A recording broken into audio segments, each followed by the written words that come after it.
Hello everyone, আমি ইন্দ্রনীল, তোমরা দেখছো ইন্দ্রোজ ওয়ার্ল্ড।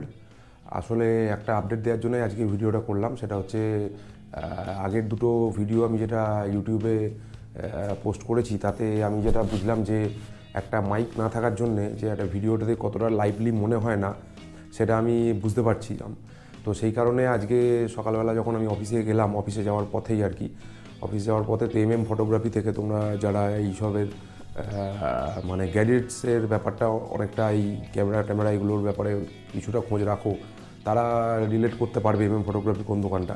তো সেটা কলকাতার ক্যামেরাগুলিতে ওই দোকানটা, এবং এরা সম্পূর্ণ ক্যামেরার আর কি, ক্যামেরার ওপরে যত প্রোডাক্ট আছে সব কিছুর উপরে ডিল করে। তো সেখান থেকে আজকে আমি আগে গেছিলাম যে মাইক একটা কালেক্ট করতে। তো অনেক ভিডিও, মাল্টিপল ভিডিও দেখে একটা ধারণা যেটা আমার হয়েছে যে একটা সোনির LV1 যে মাইকটা আছে, তো সেই মাইকটা মোটামুটি সাফিসিয়েন্ট এখন অ্যাজ এ বিগিনার মোটোব্লগার। ওই মাইকটা যথেষ্ট সাফিসিয়েন্ট। তো সেই মাইকটা আমি কিনেছি। এই যে মাইকটা তোমরা দেখতে পাচ্ছ, মাইকটা, ওই মাইকটা থেকে এখন অডিও রেকর্ড হচ্ছে। তো তোমরা বলো কেমন অডিও কোয়ালিটি আসছে।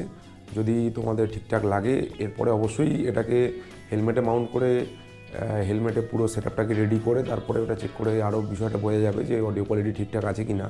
কিন্তু আপাতত আমার যেটা একটা ছোটোখাটো যেটা দেখেছি, আমি দোকানে দাঁড়িয়েও সেটা কিছুটা দেখেছি যে অনেকটা বেটার আছে। তো আর বহু ইউটিউবার যারা দেখছি আমি, তারা অনেকেই এই মাইকটাকে সাজেস্ট করেছে যে এটাও মানে 80-90 স্পিডেও মাইকটা ভালো পারফর্ম করে, অতটা ডিস্টরশন আসে না, উইন্ড নয়েজ অতটা আসে না। তো সেই কারণেই এই মাইকটাই আমি নেবো, এরকমই একটা চিন্তা ভাবনা করেই গেছিলাম। তো এই মাইকটাই নিয়েছি। তো দেখা যাক এই মাইকটা কেমন পারফর্ম করে। যদি পারফর্ম ঠিকঠাক করে তো এটাকেই আগামী যত ব্লগ হবে, মোটো ব্লগ হবে, সেটাতে আমি ইউজ করব। চলো তাহলে জানিও অডিও কোয়ালিটিটা কেমন আসছে এখন। টাটা।